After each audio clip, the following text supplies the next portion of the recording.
Unless you've been living under a rock that you've never rolled out from underneath, you've heard the term rock and roll a million times before. In the 1940s and 50s, when rock music was born, it was a single genre that combined elements of soul, country, and blues. But over the decades, rock evolved into an umbrella term used to describe hundreds of subgenres of music, some of which are fucking awful. And those are the ones I'm going to talk about in this video. Rock music in general is characterized by its instrumentation, lyrical content, and song structure. While some subgenres incorporate other instruments and time signatures, most rock is played in 4/4 time with an electric guitar, a bass guitar, drums, and a vocalist. And that's why you and millions of others listen to rock music. It's simple, formulaic, unsophisticated, and easy to understand. Just like you. Whether it's going to see your favorite band play live, singing along in your car at the top of your lungs as you're barreling down the highway at 100 miles an hour, or poorly trying to reproduce your favorite riffs on the guitar you only pick up once a month, you live to rock out. You don't want to rock. You need to. Rock music is in your blood. And so is lots of alcohol and weed. And also poor taste in music because you listen to one or more of the following subgenres. Number 1, math rock. Math rock is basically any rock that's not in 4/4 time. It's rock music that's complicated for the sake of being complicated, not because it sounds good. No one listens to math rock to bob their head to a beat in 13/8 time. They do it, frankly, because they're fucking nerds. Proud nerds.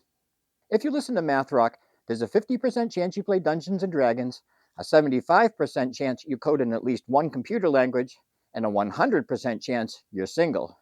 You literally don't have time for a relationship because you refuse to listen to the normal 4/4 time signature top 200 shit every woman you meet listens to.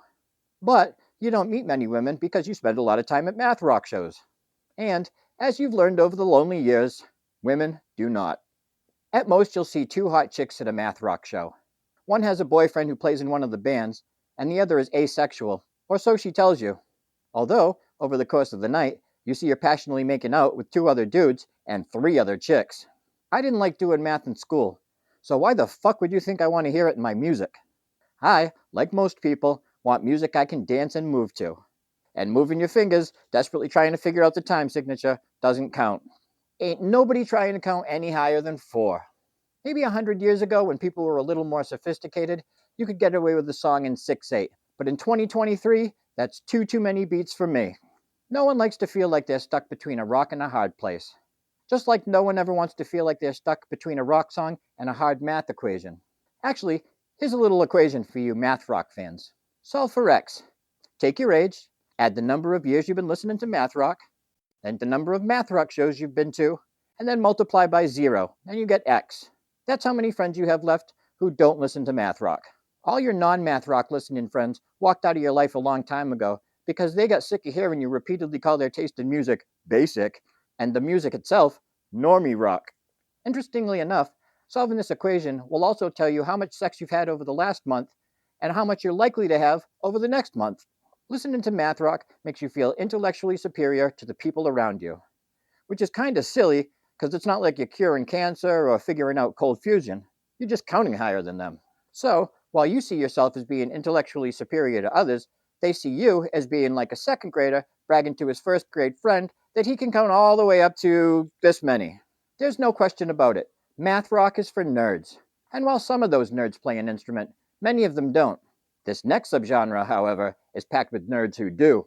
Number 2, Neoclassical Metal. Right off the bat, you know this entire subgenre is bullshit. How the fuck can something be classical and also be new at the same time? Spoiler alert. It can't. You can't make something that is both old and new. You can, however, take something old and make it suck in new ways. And that's where Neoclassical Metal enters the conversation.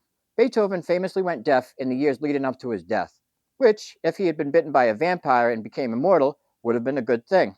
Because if he was around today, the last thing he'd want to hear is some dude with an Ibanez playing one of his symphonies through a Boss Metal Zone pedal into a 100-watt 5150. And that dude would hear the last thing he wanted to hear, Beethoven telling him, "That sounds like shit. You wrecked my song." The only people who like neoclassical metal are rock musicians with something to prove. But the only thing playing Paganini's Caprice No. 24 in its entirety on electric guitar proves to me is that you have no life whatsoever. You could have equally impressed me just by playing the theme and a variation or two. But you spent God knows how long learning all 11 of them plus the finale. Actually, I'm glad you played the whole piece, because you proved something else to me, something I kind of suspected all along. That Caprice number 24 sounds way better on the violin, the instrument it was originally intended for. Just like Caprice numbers 1 through 23. And just like every single other piece of classical music that's been arranged for modern rock instruments. All your arrangement has done is take a piece of old but good music and rearranged it into something new and shitty. Number 3, pop punk. So far, we're 3 for 3 with the oxymorons. Math doesn't rock, there's nothing new about classical music, and punk rock can't be popular. Not real punk, anyway. Punk rock is supposed to be about nonconformity, not selling out, and not giving a shit about what's popular. Pop music, on the other hand, is by definition popular. It's all about selling out. So, you see the problem. Pop can't be punk, and punk can't be popular. But pop punk sure can suck. After watching the hardcore scene of the 70s and 80s flourish without any of their help, major labels decided they wanted to get a piece of the punk rock action. So, they did what big labels do best.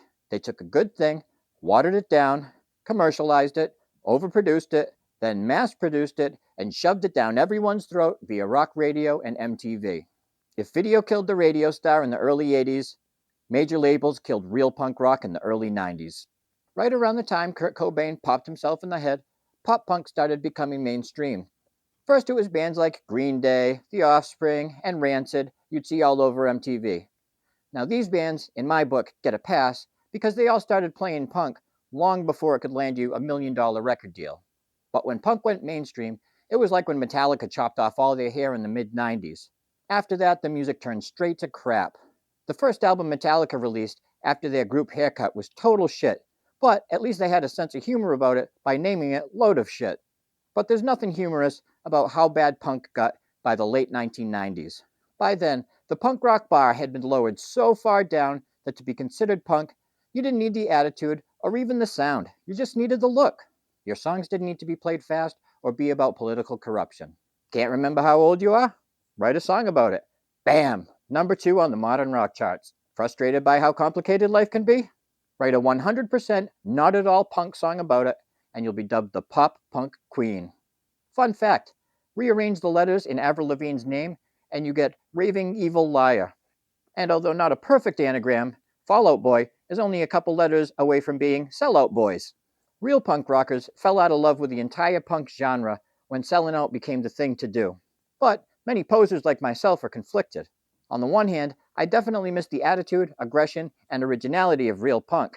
On the other hand, as much as I hate myself for it, I often find myself singing along to songs like Fat Lip or Small Things because, well, they're just so fucking catchy. But no real punk would ever be caught dead listening to that watered down corporate pop punk shit. Number 4, Nintendocore. Unlike the first 3 subgenres on this list, the name of this one isn't oxymoronic. It's just regular moronic, and so is the entire concept. Nintendocore combines elements of chiptune, aka 8-bit music like the original Nintendo used to use, and hardcore. The genre didn't start until the 2000s, which means it was outdated from the moment it began, since they stopped making Nintendos in the mid-90s. I can't imagine how Nintendocore might have started.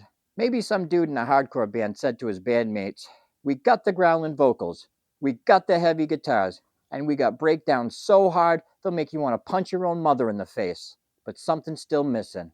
I know. Let's add all kinds of 8-bit bleeps and blips to our songs. That's what they need." And even though all the other band members thought it was the dumbest fucking idea they'd ever heard, since the one who suggested it was the one who pays for their rehearsal space and gets them all their gigs, they went along with the bad idea, and yet another bad subgenre of rock was born. When I was younger, I fucking loved my Nintendo. And I used to play in a hardcore band. So you'd think I'd like the two things together. But you'd be wrong. I like folk music and sports cars too, but that doesn't mean I want to hear your Mustang's 800 horsepower engine revving alongside your singing and strumming. Some things do go good together. Peanut butter and jelly, macaroni and cheese, alcohol and weed. But some things just don't. Like music that's supposed to be hard and Cold War era video game sounds. I honestly can't think of a better way to pussify hardcore than by throwing in sounds that remind you of hurtling turtles or fighting countless imps in the forest so you can level up because you keep getting your ass kicked by some mini boss. I mean, Maybe the theme from Mike Tyson's Punch-Out or the song from the first level of Double Dragon might get me hyped up enough to want to mosh a little bit, but for the most part, there's nothing hardcore about the sound of ducks getting shot by a light gun or Mario going down a fucking tube. Like the Offspring said about Nintendo and hardcore, you gotta keep them separated. I'm pretty sure that song's about Nintendocore. I don't remember any of the other words, so I'm going to assume that it is. Number 5, Christian rock. If you take all the sex, drugs, alcohol, and edginess out of rock music and replace them with your undying love for a carpenter's son who may or may not have existed 2,000 years ago, you get Christian rock. It's basically church music disguised as good music. While real rock is all about running with the devil and even having sympathy for the guy, Christian rock says, to hell with the devil. Ironically, to anyone who isn't a fan of the subgenre, Christian rock sounds like music from hell. While the devil was down in Georgia looking for a soul to steal, his minions decided to start the most evil subgenre of music the world had ever seen. And that's how Christian rock and its subgenres were created. As if generic Christian rock isn't bad enough, its subgenres are even worse. Christian metal, aka white metal, aka Jesus metal, aka god-awful metal, combines the heavy riffs of metal with the contradictory messages of the Bible. Fucking cringe. But it gets worse. Christian punk? Yep, it's a thing. Probably shouldn't be, but it is. Like normal punk rock, Christian punk is about not conforming to society's bullshit norms. Instead, it's about conforming to what some long-haired hippie said some 2,000 years ago. But the worst Christian subgenre of all? Christian hardcore, aka Christcore.